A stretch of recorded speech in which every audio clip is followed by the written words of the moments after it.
Hello दोस्तों, कैसे हैं आप सब। उम्मीद करते हैं दोस्तों आप लोग काफ़ी बढ़िया होंगे। तो दोस्तों आज के इस वीडियो में हम लोग जानेंगे दोस्तों 10वीं कक्षा का मॉडल प्रारूप। दोस्तों आप लोग देख सकते हैं मॉडल क्वेश्चन पेपर 10वीं कक्षा का मॉडल प्रारूप है दोस्तों। तो चलिए हम लोग आज की इस वीडियो में आपको बताने वाले हैं सामाजिक विज्ञान का बहुत ही महत्वपूर्ण प्रश्न। दोस्तों आपका जो प्री बोर्ड एग्जाम होगा, दोस्तों आपका जो प्री बोर्ड एग्जाम होगा इसमें दोस्तों आपका 3 से 4 नंबर जो है पक्का हो जाता है, कंफर्म हो जाता है। तो दोस्तों चलिए वीडियो को अंत तक आपको देखना है और बहुत सारी जानकारी जो आपको मिलने वाली है, और बोर्ड एग्ज़ाम के लिए भी ये प्रश्न जो है बहुत ही ज़्यादा महत्वपूर्ण है। तो दोस्तों आप लोग देख सकते हैं जो है सामाजिक विज्ञान का कक्षा 10 का जो है यहाँ पे दिशा निर्देश दिया हुआ है आप लोग। तो दोस्तों इसमें जो है ऑब्जेक्टिव और सब्जेक्टिव दोनों प्रश्न दिए हुए हैं। तो इस वीडियो में हम लोग जो है ओनली ऑब्जेक्टिव यानी वस्तुनिष्ठ प्रश्न को करेंगे। तो दोस्तों आप लोग देख सकते हैं इकाई 1 में हम लोग का इतिहास का क्वेश्चन यहाँ पे दिया हुआ है। तो दोस्तों आप लोग देख सकते हैं बहुविकल्पीय प्रश्न है यानी ऑब्जेक्टिव प्रश्न है। सही उत्तर का चयन करें। जो यहाँ पे नंबर भी साइड में देख सकते हैं, एक एक नंबर का है। तो दोस्तों फर्स्ट प्रश्न है, स्क्रीन पर देख सकते हैं, सामाजिक उपबंध नामक पुस्तक के लेखक कौन थे। बहुत ही महत्वपूर्ण प्रश्न है। तो दोस्तों इसका सही जवाब हो जाएगा हम लोग का ऑप्शन ए सही जवाब हो जाएगा दोस्तों, जीन जैक्स रूसो। इसका नाम क्या है दोस्तों, जीन जैक्स रूसो, जो सामाजिक उपबंध नामक पुस्तक के लेखक थे। अगला प्रश्न है दोस्तों, देख सकते हैं जालियांवाला बाग की घटना कब हुई थी, यानी जालियांवाला बाग हत्याकांड कब हुआ था। तो दोस्तों आपको बता दें इसका सही जवाब हो जाएगा हम लोग का 13 अप्रैल 1919 ईस्वी। हम लोग का दोस्तों ऑप्शन सी करेक्ट आंसर हो जाएगा। 13 अप्रैल 1919 ईस्वी को है जालियांवाला बाग यानी अमृतसर पंजाब में जो है जनरल डायर के द्वारा अंधाधुंध गोलियां चलाई गई थी, और इसी को जालियांवाला बाग हत्याकांड के नाम से जाना जाता है। अगला प्रश्न है दोस्तों, आप लोग देख सकते हैं जेसेपी मैत्सिनी का जन्म कब हुआ था। तो दोस्तों इसका सही जवाब हो जाएगा हम लोग का ऑप्शन डी सही जवाब हो जाएगा। 1807 ईस्वी में जेसेपी मैत्सिनी का जो है जन्म हुआ था। वो कार्बोनरी के एक सदस्य थे दोस्तों।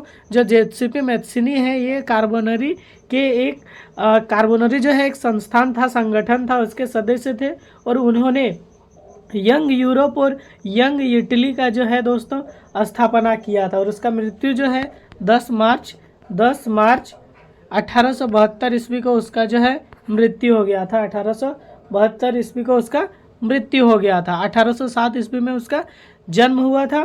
कार्बोनरी के सदस्य थे, यंग यूरोप और यंग इटली का संस्थापक है दोस्तों। इसका जन्म जो है इटली में हुआ था। कहाँ हुआ था दोस्तों, इटली में। ये भी आपको साथ में याद रखना है। अगला प्रश्न आप लोग देख सकते हैं दोस्तों, साइमन कमीशन भारत कब पहुंचा। तो दोस्तों इसका सही जवाब हो जाएगा हम लोग का ऑप्शन नंबर सी सही जवाब हो जाएगा हम लोग का 30 अक्टूबर 1928 ईस्वी। 30 अक्टूबर 1928 ईस्वी को जो है साइमन कमीशन भारत पहुंचा था। साइमन कमीशन दोस्तों ब्रिटिश सरकार द्वारा बनाया गया एक अधिनियम था। क्या था दोस्तों, एक अधिनियम था जो अंग्रेजी सरकार यानी ब्रिटिश सरकार ने ये जो अधिनियम है बनाया था, जो भारत सरकार के कामकाजों की जांच करने एवं प्रशासन प्रणालियों में सुधार एवं सुझाव करने का जो है देने के लिए ये संगठन को बनाया गया था। ब्रिटिश सरकार बनाया था भारत सरकार के कामकाजों पर नज़र रखने के लिए एवं यहाँ का जो प्रशासन प्रणाली है उसमें सुधार एवं सुझाव देने के लिए। और इसका अध्यक्ष जो था उसका नाम था दोस्तों sir John Simon. Sir John Simon जिसकी वजह से इसका नाम जो है साइमन कमीशन रखा गया। सर जॉन साइमन जो थे इनके क्या थे दोस्तों, अध्यक्ष थे। जो और दोस्तों इस कमीशन के जो भी मेंबर थे वे सारे जो थे दोस्तों गोरे थे यानी अंग्रेज थे, भारतीय कोई भी नहीं था। दोस्तों हम लोग का अगला प्रश्न स्क्रीन पर देख सकते हैं, बहुत ही महत्वपूर्ण प्रश्न है। इसको आप पहले स्टार मार्क कर लीजिए दोस्तों। प्रश्न आप लोग देख सकते हैं रिंडरपेस्ट क्या था। बहुत ही महत्वपूर्ण प्रश्न है, ये एग्जाम में रिपीट होता है दोस्तों। इसका सही जवाब हो जाएगा रिंडरपेस्ट जो है ये एक पशु रोग है दोस्तों। यह 1880 के दशक में ये जो पशु रोग है ये 1880 के दशक में दोस्तों अफ्रीका में फैला था। उस समय जो है दोस्तों अफ्रीका में युद्ध चल रहा था, और वहाँ के जो सैनिक थे वहाँ के सैनिकों के पेट भरने के लिए एशिया से जो भी जानवर खाने के लिए ले गए थे दोस्तों, उन जानवरों से वहाँ पे जो है ये रिंडरपेस्ट नामक बीमारी जो वहाँ पे फैली थी दोस्तों। ये 5 सालों में कम से कम 90% मवेशी को जानवरों को निगल गया था, यानी 90% मवेशियों को मौत का नींद जो है सुला दिया था। किंतु अभी वर्तमान समय में अगर देखा जाए तो ये जो रिंडरपेस्ट नामक पशु रोग है ये विश्व में लगभग समाप्त हो गया है। इसका इलाज जो है हो चुका है। दोस्तों अगला प्रश्न देख सकते हैं क्या बोल रहा है, प्रथम विश्व युद्ध कब हुआ। बहुत ही महत्वपूर्ण प्रश्न है दोस्तों, प्रथम विश्व युद्ध कब हुआ। तो इसका सही जवाब हो जाएगा ऑप्शन बी हम लोग का करेक्ट आंसर हो जाएगा। 1914 ईस्वी से 1918 ईस्वी तक जो है दोस्तों प्रथम विश्व युद्ध हुआ था, ये आपको याद रखना है। क्लियर है दोस्तों। अगला प्रश्न दोस्तों आप लोग देख सकते हैं, अगला प्रश्न है हम लोग का क्या बोल रहा है दोस्तों, ये जो है खाली स्थानों को यहाँ पे भरना है। कोष्टक में सही शब्द को चुनकर रिक्त स्थान को भरिए। तो दोस्तों रिक्त स्थान को यहाँ पे जो दिया हुआ है इसको देख के वहाँ पे भरना है। तो स्पिनिंग जेनी मशीन का आविष्कार किसने किया था। तो दोस्तों इसका सही जवाब हो जाएगा जेम्स हरग्रीव्ज। ऑप्शन हम लोग का क्या हो जाएगा दोस्तों, हम लोग का ये ऑप्शन दूसरा वाला सही होगा, जेम्स हरग्रीव्ज। गांधी इरविन समझौता हुआ कब हुआ था दोस्तों, गांधी इरविन समझौता। तो दोस्तों इसका सही जवाब हो जाएगा 5 मार्च 1931 में, 5 मार्च 1931 ये वाला यहाँ पे भरना है दोस्तों, 5 मार्च 1931। ये दोस्तों क्या हुआ था, गांधी इरविन समझौता में क्या हुआ था दोस्तों, वहाँ पे निर्णय लिया गया था कि हिंसात्मक आरोपियों को छोड़कर, यानी जो हिंसा करने वाले आरोपी थे उनको छोड़कर बाकी जितने भी राजनीतिक बंदी जो जेल में थे उनको रिहा कर दिया जाए। यानी गांधी जी का कहना था कि जितने भी गांधी जी इरविन समझौता में हुआ था कि जितने भी कैदी जो जेल में है उनमें से जो हिंसात्मक भावना से जो है युद्ध कर रहे हैं उनको छोड़कर बाकी जितने भी राजनीतिक बंदी है उनको रिहा कर दिया जाए, यानी जेल से जो है छोड़ दिया जाए। ये समझौता हुआ था जिसको गांधी इरविन समझौता के नाम से जाना जाता है, 5 मार्च 1931 को हुआ था। क्लियर है दोस्तों। अगला प्रश्न है दोस्तों आप लोग यहाँ पे देख सकते हैं कि अति लघु उत्तरीय प्रश्न 2 अंक 40 शब्दों में उत्तर दे। दोस्तों ये बोल रहा है 2 नंबर का, इस जगह से आपको सिंपल में बता देते हैं कि कल्पना दर्श क्या है। आप लोग देख सकते हैं कल्पना दर्श यूटोपिया क्या है। तो दोस्तों आपको सिंपल भाषा में बता देते हैं दोस्तों, ये क्या है कि सभी प्रकार के भेदभाव को भूलकर, सभी प्रकार के भेदभाव को भूलकर, सभी प्रकार के भेदभाव को भूलकर एक ऐसे समाज की कल्पना करना जिसे वास्तविक रूप देना लगभग असंभव है। यानी एक ऐसे समाज की कल्पना करना जो जिसको वास्तविक रूप देना, यानी रियली में वैसे समाज होना लगभग नामुमकिन है। इसी को कल्पनादर्श या यूटोपिया कहा जाता है। दोस्तों इसका जो प्रवर्तक था यानी ऐसा सोच रखने वाले, जिसका नाम था फ्रांसीसी चित्रकार फ्रेडरिक सरयू, इसका नाम था क्या था दोस्तों, फ्रेडरिक सरयू। ये आपको साथ में याद रखना है। दूसरा प्रश्न है जो है उसको भी बता देते हैं दोस्तों। देख सकते हैं कि पिकेटिंग से आप क्या समझते हैं, पिकेटिंग क्या है। तो दोस्तों किसी बात को रोकने के लिए पहरा देना, धरना देना, इसी को जो है दोस्तों पिकेटिंग कहा जाता है। सिंपल भाषा में आपको बता दिए। दोस्तों आप आगे बढ़ते हैं। दोस्तों आगे जो ऑब्जेक्टिव प्रश्न है देख सकते हैं, भूगोल का यहाँ पे है ऑब्जेक्टिव प्रश्न। आप लोग देख सकते हैं क्या बोल रहा है दोस्तों, इकाई 2 में भूगोल का है। यहाँ पे आप बहुविकल्पीय प्रश्न 1 अंक का सही उत्तर का चयन करने। तो दोस्तों हम लोग का प्रश्न है देख सकते हैं 14वां नंबर, यानी भूगोल का फर्स्ट प्रश्न है। देख सकते हैं निम्न में से कौन सी एजेंसी सार्वजनिक क्षेत्र में स्टील को बाजार में उपलब्ध कराती है।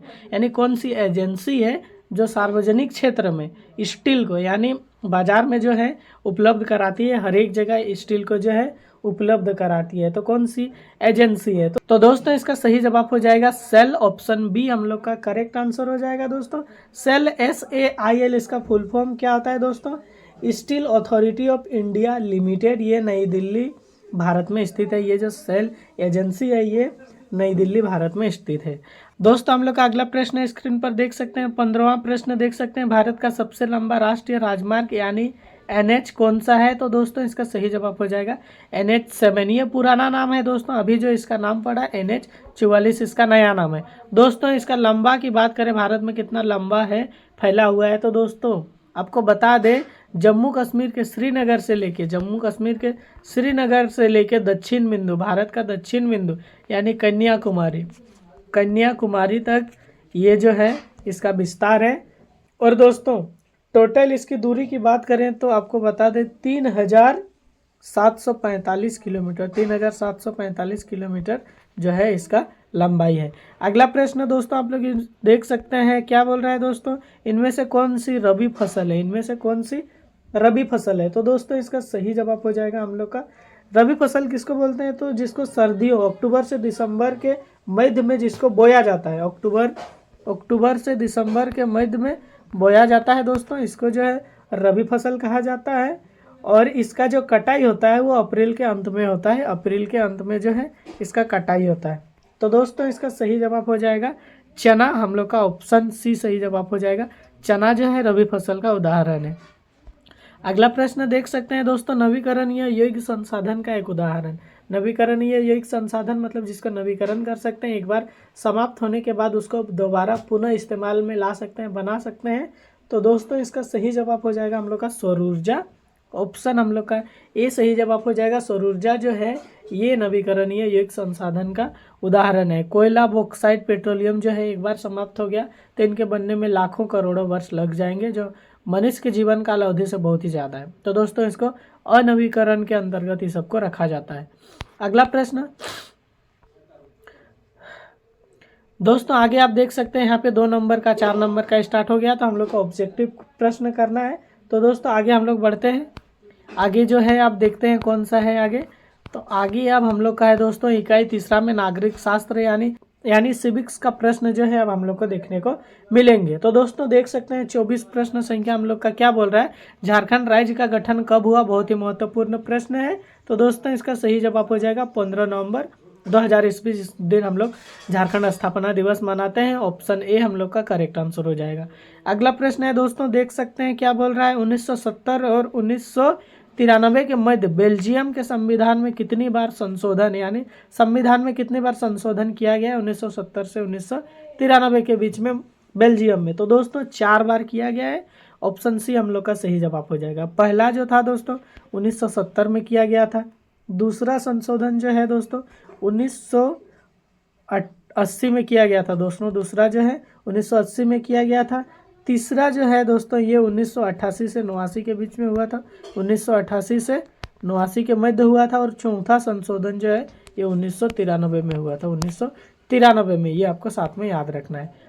अगला प्रश्न आप लोग देख सकते हैं दोस्तों, इनमें कौन गैर लोकतांत्रिक देश है जहां लोकतांत्रिक सरकार नहीं है? तो दोस्तों पाकिस्तान हम लोग का सही जवाब हो जाएगा। वहाँ की जो सत्ता होता है, यानी वहाँ का जो पावर होता है, अधिकार होता है, वो सेना के पास होता है, प्रधानमंत्री के पास नहीं होता है। इसलिए जो है पाकिस्तान एक गैर लोकतांत्रिक देश के अंतर्गत आता है। अगला प्रश्न आप लोग देख सकते हैं, प्रश्न संख्या 27 देख सकते हैं दोस्तों, भारतीय जनता पार्टी का प्रेरक सिद्धांत क्या है? यानी भारतीय जनता पार्टी बीजेपी इसका मुद्दा क्या है दोस्तों? इसका जैसे पार्टी बनाने का अपना एक मुद्दा होता है, यानी कि मोटिव होता है, पर्पस होता है कि हाँ हम ये पार्टी बना रहे हैं तो हम ये करेंगे देश में कि हम समाज में अच्छा काम करेंगे, पढ़ाई को बढ़ावा देंगे, हरियाली लाएंगे, बहुत सारा अपना अपना धरना होता है। तो दोस्तों बीजेपी यानी भारतीय जनता पार्टी का प्रेरक सिद्धांत क्या है? तो दोस्तों इसका सही जवाब हो जाएगा हम लोग का ऑप्शन सी सही जवाब हो जाएगा, सांस्कृतिक राष्ट्रवाद। यानी भारतीय जनता पार्टी बीजेपी का जो प्रेरक सिद्धांत है दोस्तों वो सांस्कृतिक राष्ट्रवाद है। राष्ट्रवाद मतलब होता है दोस्तों कि अपने देश के प्रति निछावर होना, अपने देश के प्रति निष्ठा, वफादारी। तो ये संस्कृति के प्रति वफादारी, यहाँ का जो संस्कृति है उसको बचाए रखना, यही है बीजेपी जनता पार्टी का मुख्य प्रेरक सिद्धांत, यानी उसका पर्पस है। आगे दोस्तों हम लोग का अगला प्रश्न है, स्क्रीन पर देख सकते हैं, भारतीय कम्युनिस्ट पार्टी की स्थापना कब की गई थी? तो इसका सही जवाब हो जाएगा दोस्तों हम लोग का ऑप्शन नंबर क्या हो जाएगा दोस्तों, ए करेक्ट आंसर हो जाएगा। यानी 26 दिसंबर 1925 ईस्वी को जो है भारतीय कम्युनिस्ट पार्टी की जो है स्थापना की गई थी। इसको भाकपा के नाम से भी जाना जाता है दोस्तों, भारतीय कम्युनिस्ट पार्टी इसका शॉर्ट फॉर्म है। जैसे बीजेपी का भारतीय जनता पार्टी है, उसी प्रकार भारतीय कम्युनिस्ट पार्टी का जो शॉर्ट नाम है वो भाकपा है। और इंग्लिश में क्या होता है दोस्तों, communist party of India, Bhakpa. ये भारत का साम्यवादी दल है जो कानपुर नगर में दोस्तों इस पार्टी को बनाया गया था। क्लियर है दोस्तों। अगला दोस्तों यहाँ पे देख सकते हैं, कोष्टक में सही शब्द को चुनकर भरना है, ये भी 1 नंबर का ही है। तो दोस्तों आप देखते हैं क्या बोल रहा है, श्रीलंका स्वतंत्र राष्ट्र में बना। तो दोस्तों श्रीलंका जो है हम लोग का 4 फरवरी 1948 ईस्वी को एक स्वतंत्र राष्ट्र बना था। 1948 ऑप्शन हम लोग का देख सकते हैं दोस्तों, 2 कोष्टक में 2 गो है, तो हम लोग का सन 1948 सही जवाब हो जाएगा। अगला है दोस्तों, बहुजन समाज पार्टी का गठन में हुआ। तो कब हुआ था? तो इसका सही जवाब हो जाएगा 14 अप्रैल 1984 में हुआ था दोस्तों। 14 अप्रैल 1984 हम लोग का सन 1984 सही जवाब हो जाएगा। और इस पार्टी का, बहुजन पार्टी का जो चुनाव चिन्ह है दोस्तों वो क्या है दोस्तों? हाथी छाप है। इसका चुनाव चिन्ह क्या है? तो हाथी छाप है। अगला दोस्तों आप लोग यहाँ पे देख सकते हैं, अगला क्या है दोस्तों? अगला प्रश्न है, हम लोग का स्क्रीन पर देख सकते हैं 31 नंबर प्रश्न। 22 भाषाओं को भारतीय संविधान के कौन से अनुसूची में रखा गया है? तो दोस्तों 8वीं अनुसूची में रखा गया है, हम लोग का 8वीं सही जवाब हो जाएगा। अगला 32 नंबर का प्रश्न है, केंद्र के साथ राज्य सरकारों की साझी दिलचस्पी वाले विषय के अंतर्गत आते हैं। तो दोस्तों ये समवर्ती सूची के अंतर्गत आते हैं। हम लोग का समवर्ती सूची यहाँ पे खाली जगह में भरना है। क्लियर है दोस्तों? आगे जो है इस जगह से 2 नंबर का जो प्रश्न है स्टार्ट हो जाता है, तो हम लोग को ऑब्जेक्टिव प्रश्न को करना है। तो आगे आप देखते हैं दोस्तों, हम लोग का आगे इकाई 4 में दोस्तों अर्थशास्त्र यानी इकोनॉमी का प्रश्न है, आप लोग देख सकते हैं। तो दोस्तों फर्स्ट प्रश्न है, स्क्रीन पर देख सकते हैं, विश्व व्यापार संगठन की स्थापना कब हुई? यानी WTO वर्ल्ड ट्रेड ऑर्गेनाइजेशन जो 1 जनवरी 1995 यानी 1 जनवरी 1995, ऑप्शन डी हम लोग का सही जवाब हो जाएगा। 1995 में इसकी स्थापना विश्व व्यापार संगठन यानी WTO की जो है स्थापना की गई थी। दोस्तों हम लोग का अगला प्रश्न, प्रश्न संख्या 38 आप लोग स्क्रीन पर देख सकते हैं दोस्तों। राष्ट्रीय ग्रामीण रोजगार गारंटी अधिनियम कितने जिलों में लागू किया गया था? तो दोस्तों इसका सही जवाब हो जाएगा हम लोग का ऑप्शन सी सही जवाब हो जाएगा। यानी 200 जिलों में जो है राष्ट्रीय ग्रामीण रोजगार गारंटी अधिनियम को लागू किया गया था। ये पहले चरण में 200 जिलों में लागू किया गया था। और बाद में दूसरा चरण में दोस्तों 2007-8 में क्या किया गया था दोस्तों? 130 जिलों को और शामिल किया गया। 130 जिलों को और शामिल किया गया। अगला प्रश्न दोस्तों आप लोग देख सकते हैं, प्रश्न संख्या 39 क्या बोल रहा है कि रोजगार की परिस्थिति के आधार पर आर्थिक गतिविधियां कितने क्षेत्रक में बांटा हुआ है? तो दोस्तों इसका सही जवाब हो जाएगा 3 क्षेत्रक में, ऑप्शन सी हम लोग का सही जवाब हो जाएगा। प्रथम क्षेत्रक के अंतर्गत आता है दोस्तों खेती बाड़ी आता है, मछली पालन आता है और शिकार करना, खनन, ये सब आता है दोस्तों प्रथम क्षेत्रक में। द्वितीय क्षेत्रक में आता है दोस्तों विनिर्माण, क्या आता है दोस्तों? विनिर्माण, उद्योग, कच्चा माल ये सब जो है दोस्तों द्वितीय क्षेत्रक के अंतर्गत आता है। वहीं दोस्तों तृतीय क्षेत्रक को जो है सेवा क्षेत्रक भी कहा जाता है। इसके अंतर्गत आता है दोस्तों बैंकिंग आता है, वाणिज्य व्यापार आता है, वाणिज्य बोले या फिर व्यापार बोले, व्यापार आता है, ये सब जो संचार आता है, ये सब जो है तृतीय क्षेत्रक के अंतर्गत आता है। क्लियर है दोस्तों?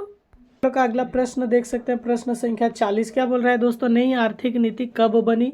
तो इसका सही जवाब हो जाएगा ऑप्शन डी 1991 ईस्वी में जो है नई आर्थिक नीति बनी थी दोस्तों। इसमें कुछ सुधार किया गया था, पहले जो था उसमें कुछ सुधार किया गया था।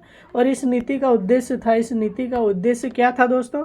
रोजगार में सृजन यानी रोजगार जो है मुहैया कराना, रोजगार जो है उपलब्ध कराना था, गरीबी कम करना था, रोजगार देना था दोस्तों, गरीबी कम करना और क्या था दोस्तों? देश की आर्थिक स्थिति को सुधारना, यानी देश का जो आर्थिक स्थिति है उसको सुधारना। नई जो आर्थिक नीति बनाई गई थी उसका क्या था दोस्तों? ये सब पर्पस था, यानी ये सब सुधार किया गया। अगला प्रश्न आप लोग देख सकते हैं दोस्तों, जीडीपी के पदों में वर्ष 2003 में तृतीय क्षेत्रक की हिस्सेदारी कितनी प्रतिशत थी? तो इसका सही जवाब हो जाएगा 50 से 60%, ऑप्शन डी हम लोग का सही जवाब हो जाएगा। अगला प्रश्न है दोस्तों, वैश्वीकरण ने जीवन के स्तर में सहायता पहुंचाई, तो किसके जीवन के स्तर में सहायता पहुंचाई? तो दोस्तों इसका सही जवाब हो जाएगा ऑप्शन बी हम लोग का सही जवाब हो जाएगा दोस्तों। विकसित देशों के श्रमिकों को जो है दोस्तों सहायता पहुंचाई थी। जो वैश्वीकरण जो हुआ था उसमें क्या हुआ था दोस्तों? तो विकसित देशों के श्रमिकों को जो है सहायता पहुंचाई थी, आर्थिक सहायता पहुंचाई थी। व्यापार और निवेश में वृद्धि हुआ था, व्यापार और निवेश इन्वेस्टमेंट जो है ज़्यादा करने लगे थे दोस्तों। नौकरियां एवं आमदनी बढ़ने में मदद मिली, आमदनी जो है बढ़ गई, नौकरियां मिलने लगी और दोस्तों व्यापार होने लगा, निवेश होने लगा। तो इसमें क्या हुआ दोस्तों? नौकरियां बढ़ी, आमदनी बढ़ने में जो है मदद मिली थी विकसित देशों के श्रमिकों को। वैश्वीकरण जब हुआ था तब क्या हुआ था दोस्तों? विकसित देशों के श्रमिकों को आर्थिक सहायता मिली थी। अगला प्रश्न दोस्तों आप लोग देख सकते हैं, कोष्टक में भरना है खाली स्थानों को। देख सकते हैं अब खाली स्थान पहले ही है, क्षेत्र के अधिकांश श्रमिकों को रोजगार सुरक्षा प्राप्त होती है। तो दोस्तों इसका सही जवाब हो जाएगा संगठित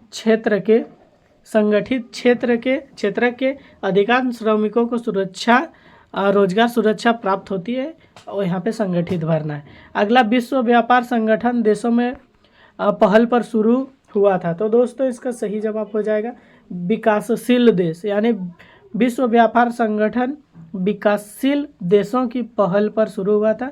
यहाँ पे जो है विकासशील भरना है। अगला 45 है दोस्तों, तृतीय क्षेत्र को जो है सेवा क्षेत्र कहा जाता है। यहाँ पे सेवा क्षेत्र भरना है। नीचे जो है ये 2 नंबर का प्रश्न है। तो दोस्तों इस वीडियो में ऑब्जेक्टिव प्रश्न जितना भी कराएं, उम्मीद करते हैं सब प्रश्न जो है आपको भली भांति अच्छे से क्लियर हो गया है। कोई भी डाउट हो तो दोस्तों आप कमेंट सेक्शन में बेझिझक पूछ सकते हैं। जो भी 10th क्लास में है दोस्तों, प्री बोर्ड एग्जाम उन लोग का 9 दिसंबर से होने का है दोस्तों।